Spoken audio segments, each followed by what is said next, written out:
Good morning, fellowship. Happy to get back to you this cold morning. I hope you guys are doing well. Got another midweek video for you. I wanted to just kind of touch base with you guys, refresh you as to what we've been talking about. You guys know last week we kind of took a break from our series going through the letters to the churches in Revelation. And we talked about, it was our year anniversary, and we kind of just talked about vision and who we are and what we believe God is doing with our church, and that was dope. But this week we are going to be getting back to the letters, and I just kind of want to refresh you guys as to why we're doing this. I'm a big believer that the reason why we get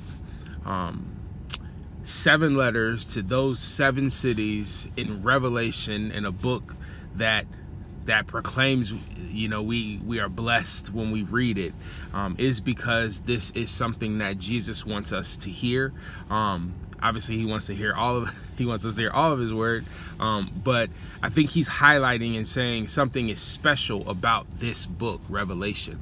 And when he chooses 7 cities, we know the number 7 is important. I think he's saying there's something special about what I am telling you in these messages.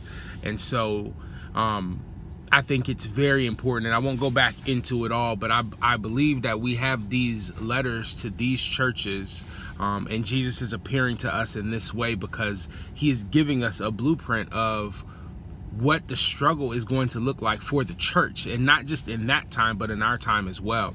And as we've been going through the letters, we see that, lo and behold, we find the same problems in the church today that Jesus was seeing back then. And so I don't think it's because there's anything wrong with us. I think we see it because we are seeing how the enemy works to take down the church. We are seeing how us as human beings, how we work to take down what God is building up in us, within our own flesh. And so we're seeing that. And so I won't recap the last couple of weeks in specific. I would just tell you, take some time, go through some of the messages just to bring yourself up to date, because this next message, I think, is probably one of the more important ones in this particular series. And here's why. A lot of times we hear verses like, our struggle is not against flesh and blood, but against powers and principalities and rulers of the darkness. And we hear that and we say, okay, so obviously I'm not supposed to fight against a person.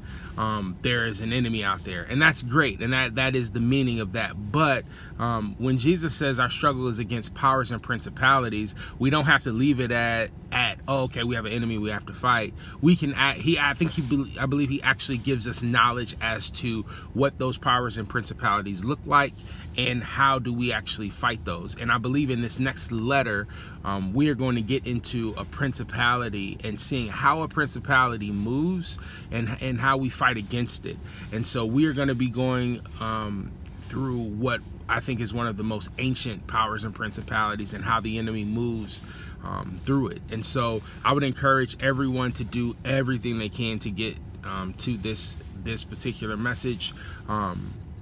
If you know anyone who is struggling, you know, we talked about the other night at prayer that not everything is just a battle with your own flesh, and not everything is a battle with the sin that you're dealing with. Sometimes there is oppression, and sometimes that is specific spiritual oppression, and sometimes it's oppression of a principality.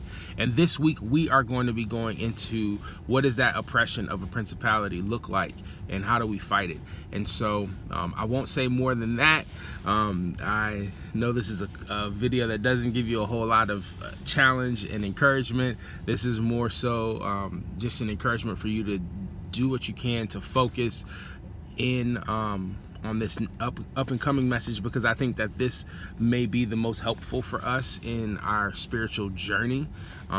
Not just, you know, something that encourages us, but it really informs us on how to fight. And so I'm looking forward to seeing all of you guys on Sunday. Outside of that, yeah, be blessed.